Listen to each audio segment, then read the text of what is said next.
Fee Graham. I'm the host of this session today with the University of Otago, and it's a huge pleasure to have Marcia Underwood here with us presenting some of the work from her master's thesis, which now we're going to be really kind here to Marcia, because Marcia actually completed this work a couple of years ago, but it certainly hasn't lost its currency, and Marcia, I know, has moved on to other exciting things. So well done, Marcia, for freshening up your focus on this important piece of work that you've done. I would like to just start with a little whakatoki today to just draw our attention together to this work that we're doing here. And so the words that I have chosen today are e iti noa ana na te aroha, a small thing given with love. We're taking a small moment here in your week to give a little gift to yourself, to fill your tank, and to take some time out for yourself to reflect. And today's presentation is something that we at the Paediatric Society have organised for you with love, for the immense amount of work that you're doing, and to support you in the work that you're doing and the giving on that you give to families. So kia ora for that.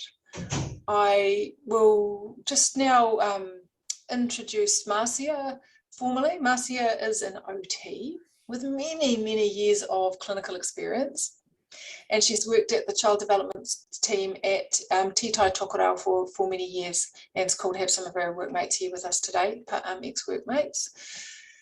So Marcia completed her master's studies through the Otago Polytechnic Occupational Therapy School in 2018, and she's here with us today to share for 20 minutes with time for a good kōrero between us afterwards, about for 10 minutes around what this stimulates for us. So over to you, Marcia. Thank you, Fee. So tēnā koutou katoa. I'd like to acknowledge everyone who's made the effort to be here today and all that you bring with you. I know it's a big ask to escape for half an hour and come and have a yarn about some of the why and how of what we do all of the time. I love seeing some familiar names up there. Kia ora Paula and Nick. There might be other people in the room with you. Oh, Sarah as well. Yeah, real cool. Okay, let me see if I can bring up my slideshow.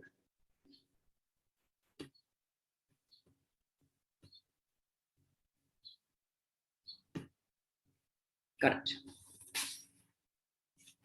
All right, so yes, I did the master's in 2018, and it was really in a response to what was happening for me in my life. I had kids, I had a husband with quite a big job, and a colleague of mine, Diane Henare, some of you might know her, an esteemed colleague, said that when she was in that position, she did her master's just to do something for herself, and that's how it started. So the title of my master's here, You Have to Get Into Their World, is actually a quote from one of the participants in my study, and it refers to, she's really saying, you have to get into the child's world, you have to connect with the child and do your mahi alongside them. So my hope from today is that you would come away with a fresh angle from which to consider the people who miss attending your appointments, and also with a greater understanding of some of the theories of occupational therapy and how they might apply here. And in summary, I'm giving you 6 summary points straight up in case you need to leave early and you can't stay for the whole thing. So the client's social context cannot be ignored.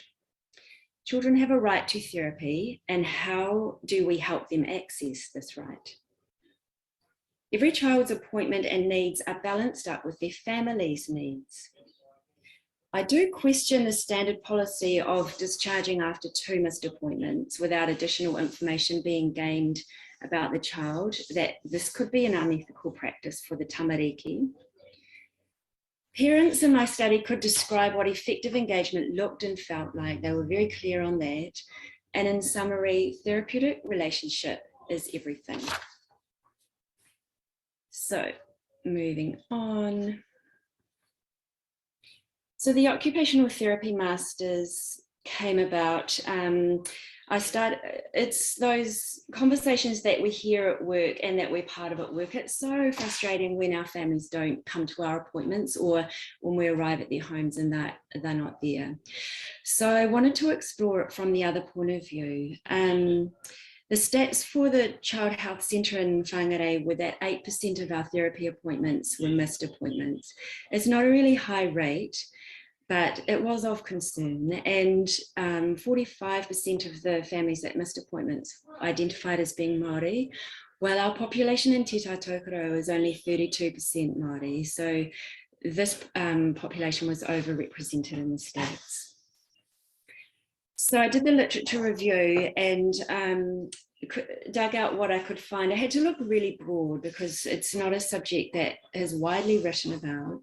I think people talk about it and get concerned about it and even do projects in their workplace, but that they don't reach a publication point. So I'm going to read some of the summary from my master's because it's nicely worded.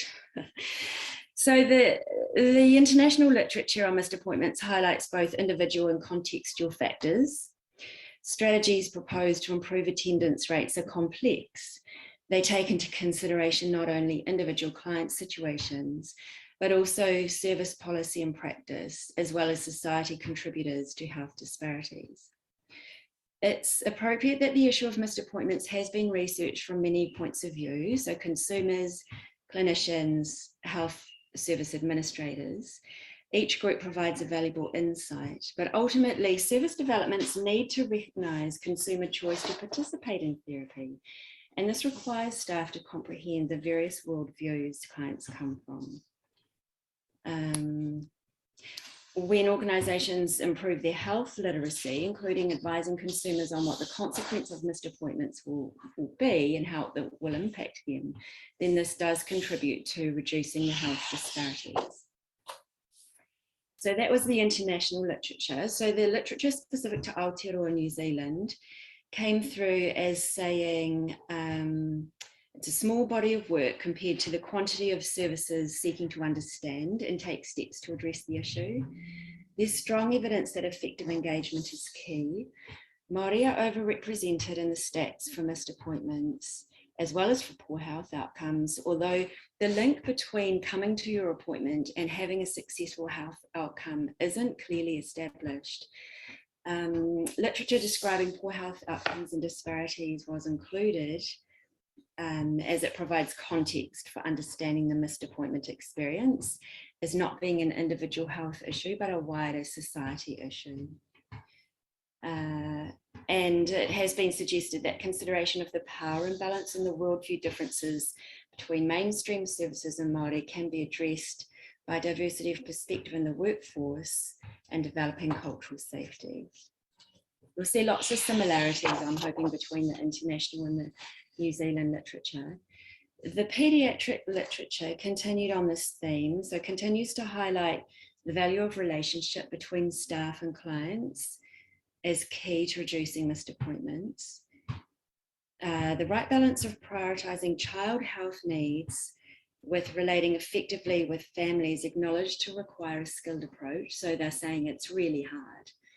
We need to keep the families on board as that's the only way to access the children.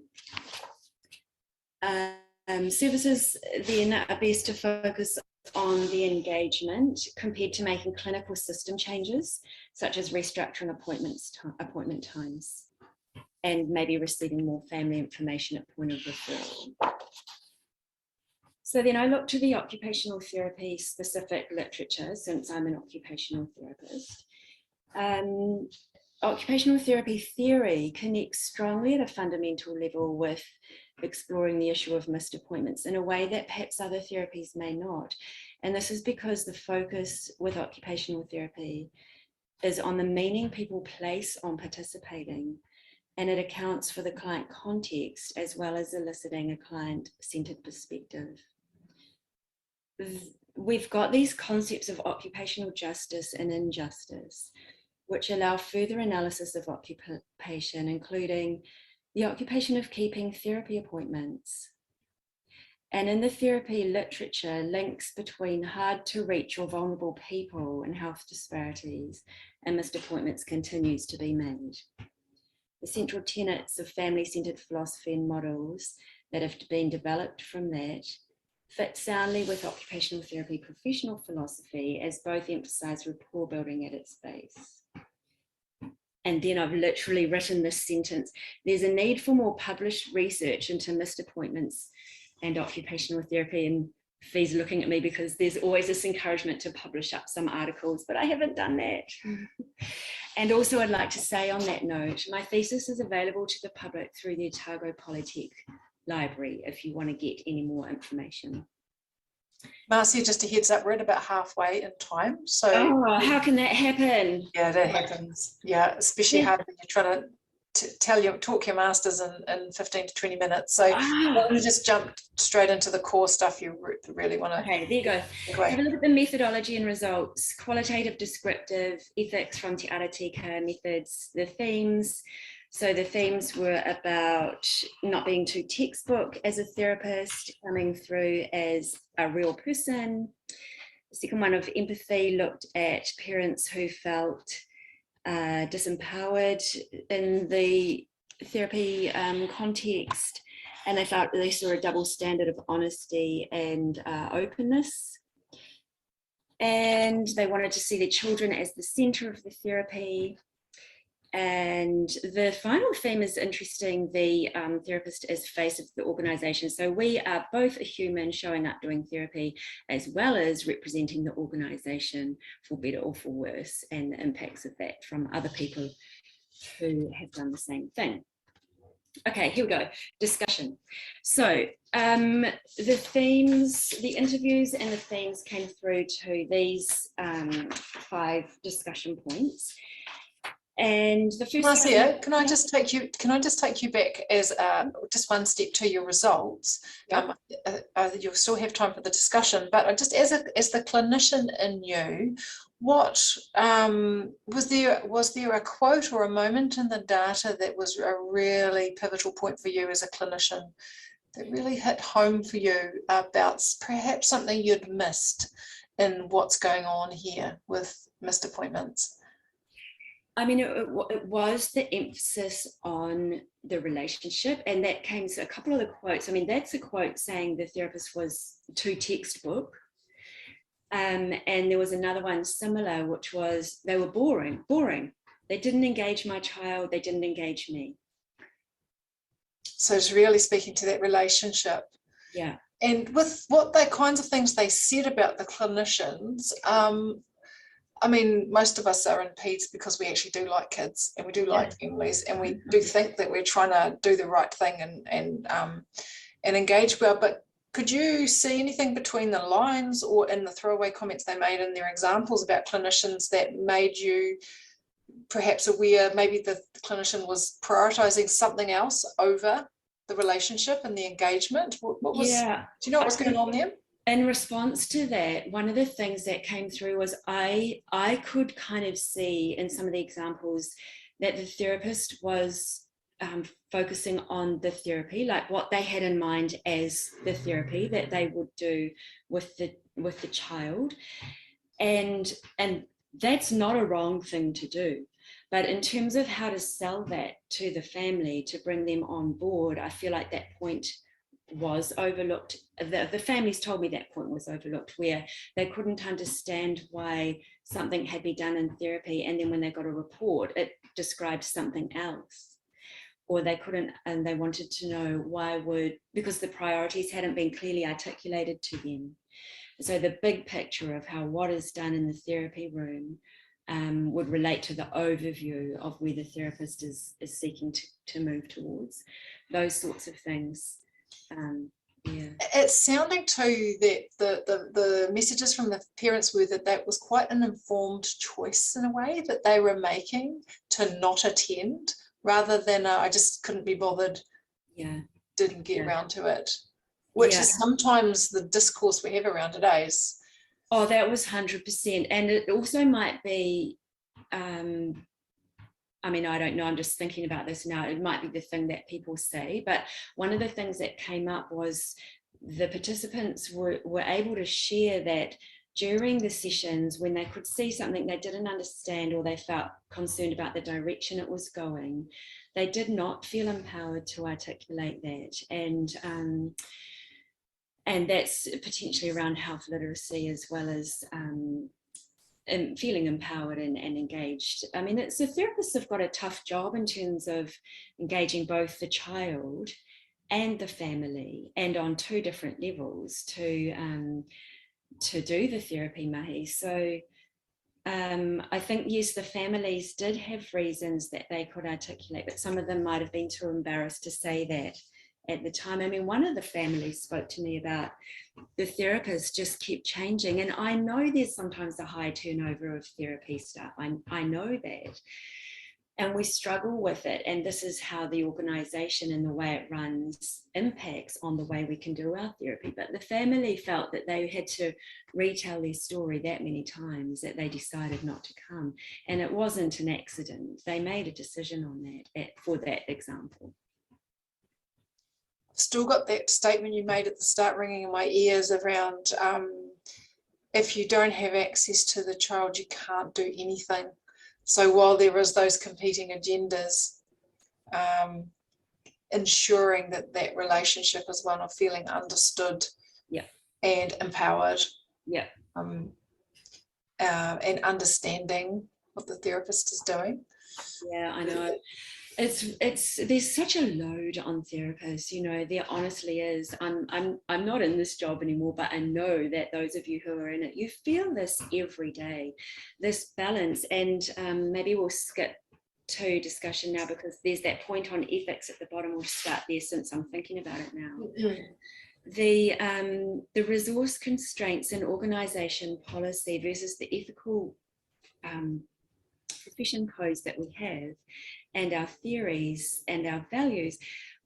So one point that I considered in this discussion was, what are we supposed to do? Are we supposed to spend time investing in engaging that family that did not come to the appointment last week? Or shall we spend our time preparing our session for the family that we're pretty sure will come to the appointment later this week? And these are really nitty-gritty ethical considerations that we don't really have time or space to think about in our day-to-day work as we're going about. There's also a concept, the inverse care law, which was named in the 1970s, way back, and this really openly says that came out of the UK, the people who need and have the most benefit from engaging with our services are the same exact people who will struggle to come to appointments. This has been known since, you know, as long as I've been alive, quite a few years. So we know that there are ethical issues around this, and investing time to develop that real solid therapeutic relationship. Well, with some families it's straightforward, right? But with others it needs a lot more time. Got about four more minutes, Marcia. Oh, stop it. Okay, what else shall I mean, I suppose you can read some of the notes there on the slides and the comments. One of the things I'd like to talk about would be occupational therapy theory, because we've got this concept of occupational justice, which says that we will support clients to participate in those occupations that are meaningful to them. And my participants clearly spoke to me saying, when they bring their client to therapy, this endorses their parenting role, and this makes them feel like a really good parent, and it's all wrapped up in the same package of their occupation of parenting. So they take it seriously too. Then when there are issues, they're not feeling heard, or they're finding it hard to engage. They're not taking it lightly. Let's jump to the conclusion. We can come back to discussion in the discussion. It is not that easy. The work that I did concluded, it was not that easy to keep children at the centre stage of the policy and the practice. We work for an organisation. There are organisational mission, vision and values that we work within, and the little child can sometimes get lost in the midst of that. families need a safe space for sharing their ideas. One of the points came through mums. We want to encourage mums to be more assertive. We want to encourage dads to even participate, to be at the therapy appointments or to understand what's going on.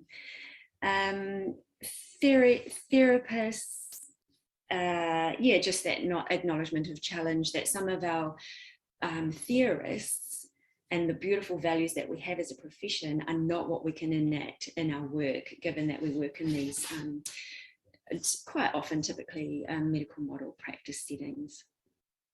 Okay, is that good? Is that about time? Amazing pivoting during presentation, Marcia.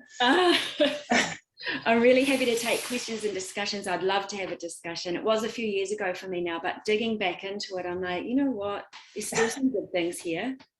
Oh, absolutely. And absolutely. And you obviously, it's a part of your DNA now, because you speak to it so freely. Yeah. Now, I could have Marcia all to myself for this question time, but I think I already have done that a little bit. So jump in, guys. We've only got 8 to 10 minutes for discussion. What do you want to hear more of from Marcia, or share with her from your experience? Remember, we were about translating evidence into practice here at these lunch and learns. I'm going to have another whole session on this topic next month, where we talk about what we can do differently in our workplace. So what are some of the things you're already thinking about what happens at your place? What's your percentage of DNAs where you are? Do you even know? And what is it by ethnicity? Marcia has highlighted ethnic disparities on that factor. What could you do differently to improve on that? So there's a fantastic question here from, I think it's Jane, here around recommendations, Marcia, on how to engage parents in our clinical reasoning better. Or do you like to flip that statement? Yeah, I like that question. I would use the word expectations of therapy, and so it came up through the literature and the study. Of course, it came up, which saying our expectations of coming through a professional training program, and therefore placing us in really a high socioeconomic bracket compared to some of our families who haven't had the opportunity for additional study and thinking around some topics in lots of complex ways. Our expectations and our clients' expectations may or may not be the same, and we don't know that unless we open a discussion on that. So I think it's parents want the best for their tamariki, and we want the best for them as well, but define the best, that can look different from different angles. So I think that this question is, in terms of how I'd answer it, would be to sit down with your whānau and say, whatever you say, children I see like this, I'm often thinking about this, that, and that as therapy goals, or as things that we could work on together. What are your hopes and expectations? And then just open that discussion. That gives you a chance to say, what I'm thinking is this, and the reason I'm thinking it is that, so it can build upon to this that you're hoping for. So I think I think it's about stepping into the world of the client, their worldview, what's important to them, and then framing our what's important in a way that will be acceptable to them. Good point, Marcia. Really well said. Is there anything that we should let go of? Often we come away from these thinkings, need to do more, need to do that, as well as all the other things I've been doing. Is there something that the findings actually prompted us to let go of? Either responsibility or view or tasks? I think the thing to let go of is potentially tasks, so that our clinical reasoning gets more towards, I can't see where I've written it down in my notes, but gets more towards like a relational reasoning rather than if I do this, then that, if this therapy is able to be put in place, then we'll get these results. And taking it over to a relational way of reasoning.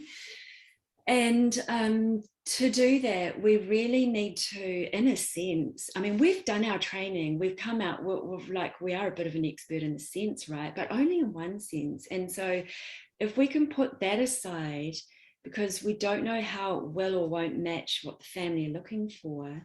So to say, yes, we've got I mean, like what you talk about in your OPC, you know, we've got our knowledge bracket that's ready and willing to be applied, but please, whānau, tell us, what are you looking for, so we can work out how to apply that. So I think if we can shake off some of that, well, because sometimes we do know that if some little person isn't moved in a certain way, they're going to potentially lose that ability to move. You know, this is important to us, but if we can't match it to where the family are at, we're actually not even going to get anywhere on that. Kia ora, Marcia. So just in our close, Marcia, I'll get you to stop sharing so I can show people how they can continue this kōrero beyond today's session. Yeah. Pop in the chat box if you have a thought at the moment. It'd be great to hear from everybody in the chat box. What's one thing that you're taking away from Marcia's sharing today? Can be anything, as from inspiration to do your masters through to something really specific about supporting these harder to reach families to engage in therapy. I would just like to share with you these links. Now, they are on the flyer. If you don't receive the flyer to these presentations, then drop your email into the chat box, or drop me a line, fi.graham@otago.ac.nz, and we'll add you to our list. Once you're on the list, you will receive the direct notifications, and on those there is this information about other ways that you can engage. If you're watching us on YouTube later, then you can engage in the Padlet page discussion, and Marcia will answer your questions there. So next month we are meeting again together on this topic, and what we're going to do is think together about what can we specifically do where we are working in order to support all families to engage in therapy and to get to get on their waka, as Marcia is describing. If you'd like to join us in any of these activities as well, we are a small team of volunteers with the Paediatric Society, really committed to improving the quality of care for children with neurodisability and neurodiversity. And we love to have passionate people working in our team. So yep, give us a shout if you're keen to get involved. I can't believe we're actually like 2 minutes early. That never happens. You're on a tight ship, Fee. Yeah, we've got 1 minute left. If anyone has any parting comments for Marcia or to the group. Some fantastic stuff going in the chat. You want to take a minute to put your thoughts in the chat too, just go for it. Yeah, and thank you so much for all coming and listening. I'm hoping that you're taking away just that we've got actual human beings who are missing our appointments. They're not statistics, and they are people with hearts and souls, same as us, and it's our job to engage. I can see some of the comments. It is such a big ask with our timeframes and our organisational priorities.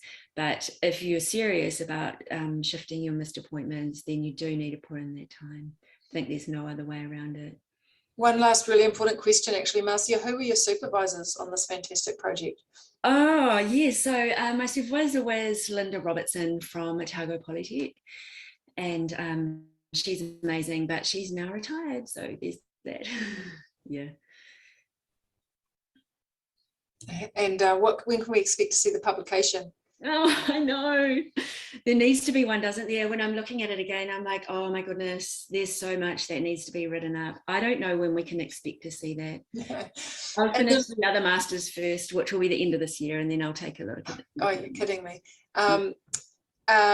We did put the URL to Marcia's full masters in the chat box earlier, people, so you can scroll up and grab that before you sign off if you want to. Yeah, good, great. Okay, Ka kite anō, team, see you this time next month. I think I'll probably be hosting that, and really look forward to that discussion and seeing you again then. Thank you.